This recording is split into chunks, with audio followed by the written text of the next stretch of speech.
بسم اللہ الرحمن الرحیم۔ میری آج کی گفتگو آپ لوگوں کے ساتھ ایک مقامی سیاستدان کی حیثیت سے ہے۔ پچھلے مقامی حکومتوں کے سیٹ اپ میں میں ممبر ضلع کونسل تھا اور پیشے کے لحاظ سے کسان ہوں۔ میرے دوستو، پاکستان کا آج جو مقابلہ ہے وہ کسی دیکھے دشمن کے ساتھ نہیں ہے، وہ ایک اندیکھے دشمن کے ساتھ ہے۔ لیکن شکر ہے کہ وہ دشمن جو ہے وہ اتنا طاقتور نہیں ہے جتنا ہم شاید سمجھ رہے ہیں۔ ہم بہت اچھے طریقے سے اس دشمن سے نمٹ بھی سکتے ہیں اور اس کو ہرا بھی سکتے ہیں، صرف اپنی احتیاط کر کے، اور جو اسلام کے اندر یہ واضح طور پہ ہے اور شاید تمام مذاہب میں جو صفائی ہے اس کے اوپر زور دیا گیا ہے۔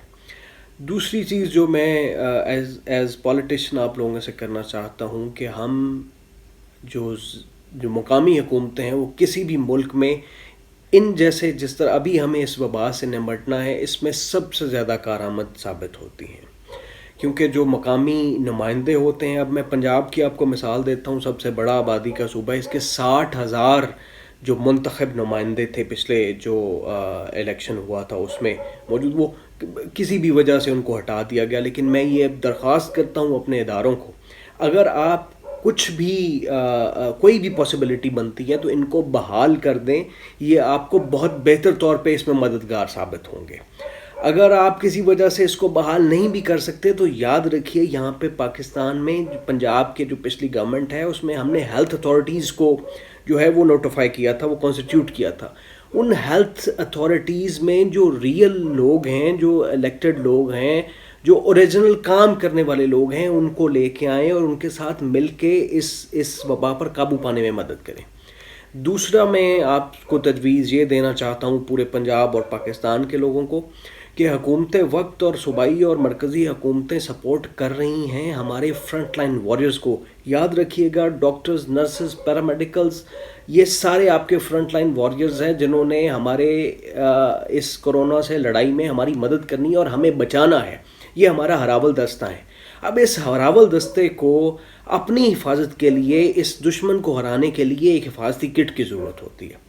گورنمنٹ اپنے طور پہ شاید پرووائڈ کر رہی ہوگی، لیکن مجھے نہیں لگتا کہ وہ اتنی وافر مقدار میں ہوگی کہ ہر روز وہ بدلی جائے اور ہر ڈاکٹر اور ہر نرس کو جو ہے وہ پرووائڈ کی جائے۔ میں آپ کو یہ تجویز دینا چاہتا ہوں کہ پاک پتن جس طرح ڈسٹرکٹ ہیڈ کوارٹر ہاسپٹل جو ہمارا ہے، اس میں کوئی 500 سے زیادہ لوگ جو ہیں وہ ہیلتھ ریلیٹڈ اس میں کام کرتے ہیں۔ اب خدا نخواستہ اگر کوئی کرونا کا سسپیکٹ کیس وہاں پہ جاتا ہے تو ان کا انکاؤنٹر اس میں ہوگا، اور اگر وہ پراپر اپنی سیفٹی کٹ میں موجود نہیں ہوتے تو شاید ان کو کنٹامنیشن کا خطرہ ہے۔ اور یاد رکھیے گا کہ ہمارے پاس ڈاکٹرز جو ہیں وہ اتنے وافر نہیں ہیں کہ ہم کوئی بھی ایک نرس یا کسی بھی ایک پیرامیڈکس کی یا کسی بھی ایک ڈاکٹر کی قربانی دے سکیں۔ یاد رکھیے گا، اگر گورنمنٹ جتنا حد تک ہو سکتی ہے کر رہی ہے، ہمیں ڈسٹرکٹ اور تحصیل کی لیول پر شاید خود بھی کولیبریٹ کرنا چاہیے۔ جو ہماری بزنس کی کاروباری تنظیمیں ہیں، جو ہمارے فیکٹری مالکان ہیں، جو ہمارے رائس کے لوگ ہیں، جو ہمارے کرانہ ایسوسی ایشنز ہیں، جو ہمارے ایون کے زمیندار طبقہ ہیں، جو بھی اس میں سپورٹ کر سکتا ہے وہ سپورٹ کرے۔